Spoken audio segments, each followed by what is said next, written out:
Hi friends, இன்றைக்கி நம்ம ஒரு சூப்பரான சுட்ட கத்திரிக்காய் மசியல் தான் பார்க்க போகிறோம்.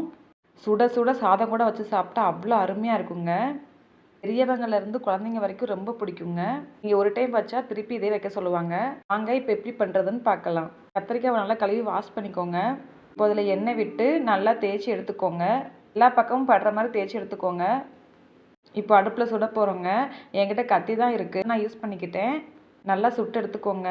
எல்லா பக்கமும் நல்லா வேகணும், அதை மாதிரி சுட்டு எடுத்துக்கோங்க. இப்போ எனக்கு நல்லா வெந்துருச்சு, அதை எடுத்து தனியாக வச்சுக்கலாங்க. அடுத்து தக்காளி சுட்டு எடுத்துக்கலாங்க. தக்காளிக்கு எண்ணெய் வச்சுக்கோங்க. நான் ஒரு கத்திரிக்காவுக்கு 3 தக்காளி எடுத்துருக்கீங்க. ஏன்னா நான் புளி போட மாட்டேங்க. தக்காளி அதிகம் போட்டால் டேஸ்ட் நல்லா இருக்குங்க, அதுக்காக தான். தக்காளி நல்லா சுட்டுருச்சுங்க. அடுத்து பச்சை மிளகாய் சுட்டு எடுத்துக்கலாம். நான் 3 எடுத்துருக்கீங்க. நீங்கள் தேவைப்பட்டால் அதிகம் போட்டுக்கிடலாம். ஹீட்லாம் போனதுக்கப்புறம் கத்திரிக்காய் தக்காளியை தோல் உரித்து வெட்டி வச்சுக்கோங்க. இப்போ ஸ்டவ் ஆன் பண்ணி பாத்திரத்தில் எண்ணெய் ஊற்றிக்கோங்க.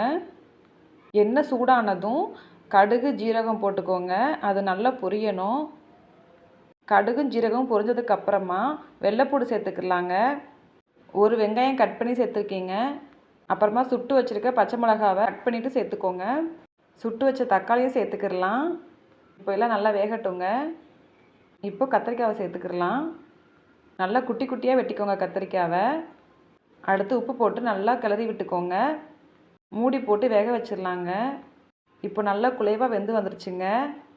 வேகலைன்னா மறுபடியும் மூடி போட்டு வேக வச்சுக்கோங்க.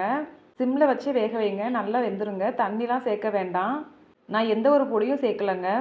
உங்களுக்கு காரம் மட்டும் அதிகம் வேணும்னா பச்சை மிளகாய் அதிகமாக சேர்த்துக்கோங்க. அருமையான சுட்ட கத்திரிக்காய் மசியல் ரெடி ஆயிடுச்சுங்க. நீங்களும் செஞ்சு பார்த்துட்டு கமெண்ட் பண்ணுங்கள். என்னோட இந்த ரெசிபி உங்களுக்கு பிடிச்சிருந்தா லைக் பண்ணுங்கள், ஷேர் பண்ணுங்கள், கமெண்ட் பண்ணுங்கள். மறக்காமல் நீங்களும் உங்கள் வீட்டில் செஞ்சு பாருங்கள். தேங்க்ஸ் ஃபார் வாட்சிங் ஃப்ரெண்ட்ஸ்.